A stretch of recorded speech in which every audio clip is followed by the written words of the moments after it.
যদি ভাঙ্গন দেখা দেয়, খুবই খারাপ অবস্থা হয়, তাহলে আমার একটা আপনারা নিশ্চিত থাকতে পারেন আমি যেভাবেই হোক সশরীরে আপনাদের মাঝে হাজির হব। শুরু করিতেছি মহান আল্লাহর নামে, যিনি পরম করুণাময় এবং অত্যন্ত দয়ালু। দেশের এই পরিস্থিতিতে, বন্যা পরিস্থিতিতে আমাকে আসতেই হলো আবার ভিডিওতে।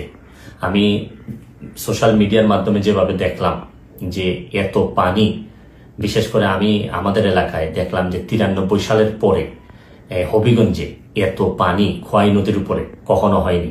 কারণ একটা ভারত থেকে একটা ড্যাম এটা ছেড়ে দেওয়ার কারণে পানি আর কোনোভাবে কুলায় উঠতে পারতেছে না আমাদের নদী। এইদিকে আবার আমাদের দেখলাম যে ফেনীতে তো মানে শুধু বাড়ির ভিতরে ঢুকছে তা না, বাড়ির চালের উপর দিয়ে পানি যাচ্ছে।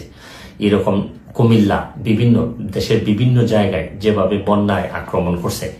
আমি যেহেতু বন্যা নিয়ে কাজ করছি, আমার কাছে মনে হয়েছে যে এই বন্যার সময় আমার একটা অধিকার আছে যে আপনাদের সবাইকে একটা আহ্বান করার, যে যে এলাকায় কৃতি সন্তান আছেন তারা নিজেরা একটু ঝাঁপিয়ে পড়েন মানুষের। কারণ দূর থেকে বন্যা বলতে আমরা পানি দেখি, কিন্তু আপনি যদি কাছে যান, প্রতিটা পরিবার যে কি পরিমাণ কষ্ট হয়, কাছে গেলে বুঝতে পারবেন যে মানুষের কষ্ট।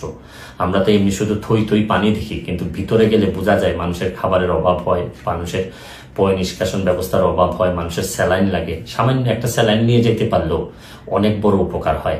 আমি বিশেষ করে প্রধান উপদেষ্টা মহোদয় ডক্টর মোহাম্মদ ইউনূস সাহেবকে অনুরোধ করব যে সারা দেশে ওনার তো তৃণমূলে কাজ করার অভিজ্ঞতা আছে, উনি যদি একটু ব্যবস্থা নেন মানুষ অনেক বেশি শান্তি পাবে। কারণ আমি আরেকটা জিনিস, আমি আমার এলাকায় নিজের হবিগঞ্জের যারা আছেন, যারা আমাকে আমার আত্মীয় স্বজন যারা ফলোয়ার আছেন, তাদেরকে বলবো যে আপনারা যেভাবে পারেন আমাদের এলাকার, অন্তত এলাকার মানুষগুলারে সেভ করার চেষ্টা করেন।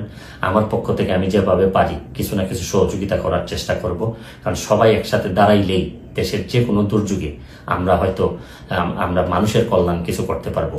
আমরা বহু মানুষ আছি, হয়তো মানুষ একটু বিপদে পড়লেই কাজে আসতে পারি, হয়তো আমরা চেয়ে ঘুরে বেড়া না, আমরা হয়তো অনেক বেশি প্রতিবাদকারী না, বা সব জায়গায় দাঁড়ায় যেতে পারি না, অনেক লিমিটেশন নিয়েই মানুষ হিসাবে বেঁচে থাকি।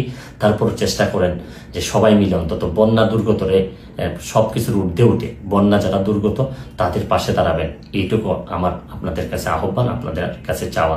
তারপর আমি একটা জিনিস বলি যে খুব খারাপ, এখনো আমাদের এলাকায় নদী ভাঙ্গন দেখা দেয়নি, নদীর চারদিকে পানি পড়তেছে। যদি ভাঙ্গন দেখা দেয়, খুবই খারাপ অবস্থা হয়, তাহলে আমার একটা আপনারা নিশ্চিত থাকতে পারেন আমি যেভাবেই হোক সশরীরে আপনাদের মাঝে হাজির হব। আমি চেষ্টা করবো আমার সর্বস্ব দিয়ে যাদের জন্য আমি শপথ নিয়েছিলাম তাদের পাশে দাঁড়ানোর। ভালো থাকবেন, সুস্থ থাকবেন।